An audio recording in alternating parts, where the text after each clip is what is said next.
Nah, kita kembali lagi ke Jakarta ini ya. Jadi ke Jakarta ini diapit oleh dua provinsi ya, Jawa Barat dan Provinsi Banten. Ya. Nah kan Jawa Barat itu ibu kota provinsinya Bandung, sementara Banten itu ya Serang Banten gitu ya. Nah jadi ibu kota Jakarta ini dijadikan ibu kota ya sejak 17 Agustus 1945 bersamaan dengan kemerdekaan Republik Indonesia. Nah, Jakarta ini dijadikanlah ibu kota, di mana sebelumnya ibu kota itu pindah-pindah pada saat perjuangan ya, melawan Jepang, melawan Belanda terutama, gitu. Jadi kemudian Jakarta itu menjadi daerah otonomi khusus ya, karena ini kan Jakarta udah multi culture, udah hiruk pikuknya luar biasa deh. Jadi berikutnya dijadikan daerah DKI ibu kota khusus pada tahun 2007 gitu ya. Daerah otonomi khusus karena di DKI ini ada 5 wilayah: Jakarta Selatan, Timur, Barat, Utara, Pusat, dan Kepulauan Seribu. Itu tanpa wali kotanya, itu tanpa pemilihan ya. Jadi hanya yang dipilih hanya gubernurnya saja. Gitu secara administrasinya. Dan Jakarta ini kan pusat pemerintahan, jadi ada gedung DPR, ada gedung juga BPK di seberangnya ya, ada gedung, ada Istana Negara, ada juga pusat-pusat kantor dari BUMN, perbankan, dan juga perwakilan asing ya. Nah kalau kita bicara asing ini, kebanyakan orang asing ini tinggalnya di daerah Kemang, Jakarta Selatan ya. Itu tanah-tanah warga Betawi ada yang dijual atau dikontrakkan gitu, kontrak bangun. Jadi banyak juga orang Betawi menikmati kenaikan harga tanah ya. Gitu. Daerah Kemang saat ini juga masih banyak warga Betawi yang memiliki tanah lebar-lebar gitu ya. Dan mereka tidak jual, mungkin karena warisan atau kepercayaannya juga tidak akan dijual gitu ya. Jadi warisan itu masih tetap atas nama warga Betawi walaupun ada yang dikontrakannya. Dan umumnya orang asing itu orang-orang bule kalau di Kemang itu sukanya seperti itu karena pohon-pohonnya masih rindang dan juga suasananya memang dari dulu suasana orang-orang bule semua gitu ya. Ada kafe, ada juga tempat jualan barang-barang antik, souvenir, ada tempat jualan kerajinan tangan seperti kayu-kayu ya untuk mebel. Nah itu bahkan ada yang ekspor juga tuh kalau di Kemang Timur. Jadi masih banyak warga Betawi di sana yang memiliki tanah lebar-lebar. Jadi alhamdulillah masih bisa dipertahankannya gitu. Dan berikutnya kalau kita lihat juga yang menyedihkan ini mall ya, sepi. Mall-mall itu udah berdiri megah-megah sekali ya di beberapa wilayah Jakarta, tapi sepi sekarang, hampir sejak pandemi sepi mall itu. Pertama mengapa sepi ya, pertama-tama karena udah mulai belanja online ya sejak pandemi itu. Tapi sebelum-sebelumnya 2-3 tahun sebelumnya udah terasa sepi juga karena banyak orang mengunjungi mall hanya untuk ngopi-ngopi, makan siang atau makan malam gitu ya, atau perbaikan HP seperti di Mall Ambassador.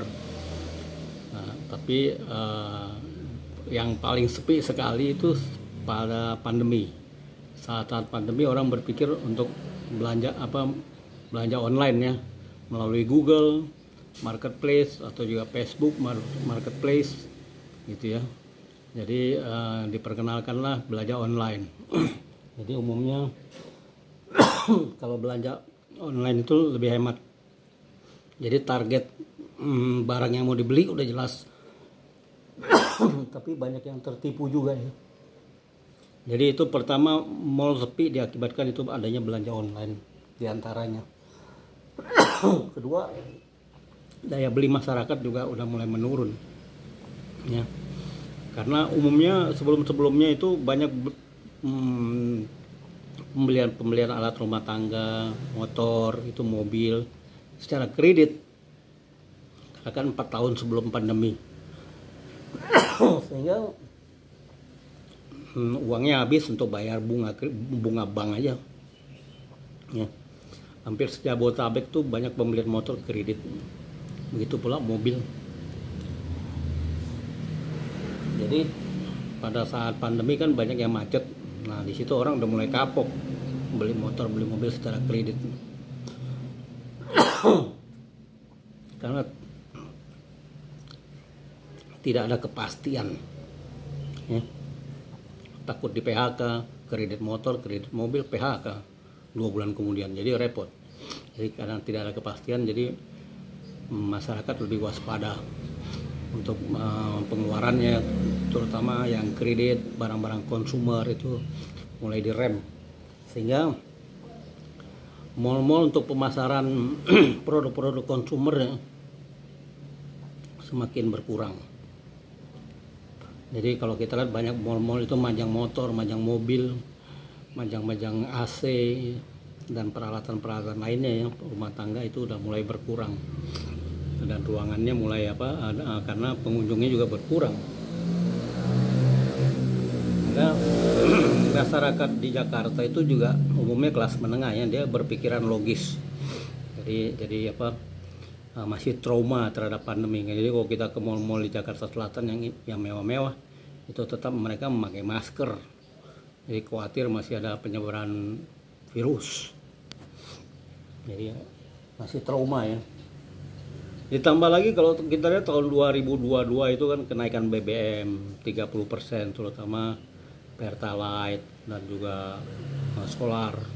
Itu berdampak juga ke daya beli masyarakat. Itu 30%, Bo. Dan juga pada saat itu juga harga BBM yang lainnya tinggi. Jadi di pasar dunia tuh harga minyak mentah naik tajam. Jadi disitulah banyak uang masyarakat uang para masyarakat ekonomi menengah itu ya, itu banyak terkuras gitu loh. Dengan hampir 1 tahun penuh itu harga BBM tinggi, makanya dinaikkan itu Pertalite juga naik dan juga solar juga naik. Nah itu dampaknya baru sekarang sampai tahun 2024. Nah berikutnya kenaikan PPN 11% tahun 2022 juga. Nah ini baru berdampak sekarang 2023 dan 2024 gitu ya. Tambah sepi aja mal-mal itu. Dan karena adanya belanja online dan juga banyak orang buka warung atau juga Indomaret juga gitu ya, di mana-mana seperti Alfamaret, Indomaret dan warung-warung yang semi modern. Jadi orang belanja yang terdekat aja gitu. Nggak mau menghabiskan waktu untuk jalan-jalan lagi. Transportasi ya. Dan di Jakarta ini kan konsentrasinya juga banyak UMKM yang menengah gitu ya, terutama sektor konstruksi dan juga ikutannya ya, baik konstruksi rumah, perumahan maupun gedung, itu juga banyak yang bangkrut gitu ya. Dan itu sekarang berada dalam penyelesaian utang piutang di PKPU. Itu ada dampak dominonya, itu tercermin dari sepinya jalan di warung Buncit Raya dan Mogot, terus juga di daerah sekitar Jatinegara itu tutup semua, sampai ruko-ruko banyak yang tutup ya maksudnya. Terus sampai di daerah Jakarta Timur ya, itu juga banyak sekitar Cililitan itu banyak UMKM juga bidang sektor konstruksi, itu banyak yang kepayahan, kasihan deh, hutangnya numpuk. Jadi tambah lagi Jakarta ini image-nya jelek ya, karena banyak koruptornya. Ini pusat koruptor di Jakarta sebenarnya. Ya, lihat aja deh di Google kalau nggak percaya gitu ya. Nah, ini yang image-nya mengaji Jakarta jelek untuk gitu ya, karena itulah banyak koruptor. Jadi koruptor di mana-mana itu yang membuat Jakarta juga hari-hari sibuk dengan berita-berita masalah koruptor aja ya, di sidang, ditangkap, OTT segala macam, diselidiki, dipanggil kejaksaan. Jadi berita-berita mengenai hukum koruptor itu mendominasi media-media online di Jakarta. Media cetak, TV, online itu penuh berita dengan koruptor aja gitu ya. jadi kayak seperti drama koruptor. Nah ini menjadi apa istilahnya image jelek gitu. Elitnya banyak yang koruptor, Bo, katanya. Jadi investasi di sekitar Jakarta juga, atau di Bekasi, di Bogor maupun di Banten ya, terutama produk apa untuk manufacturing ya, pabrikan maupun investasi sektor real lainnya jadi berkurang. Padahal investasi itu penting untuk menambah apa lowongan pekerjaan ya.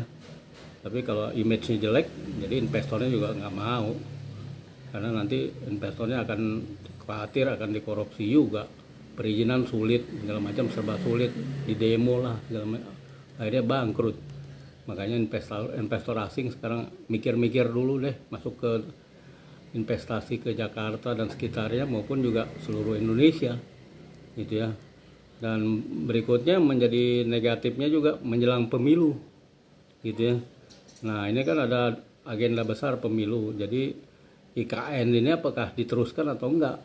Nah, sementara dana sudah digelontorkan gitu ya untuk pembangunan jalan raya, digelontorkan di sana di Kalimantan Timur ya gitu. Jadi sekarang pemikiran jadi dua, ibu kota pindah atau nggak pindah, jadi pindah atau ditunda gitu ya. Nah ini tambah repot lagi bagi investor yang besar-besar masuk ke Jakarta atau investasi sekitar Jabodetabek gitu, pabrikan maupun juga properti ini agak sulit sekarang.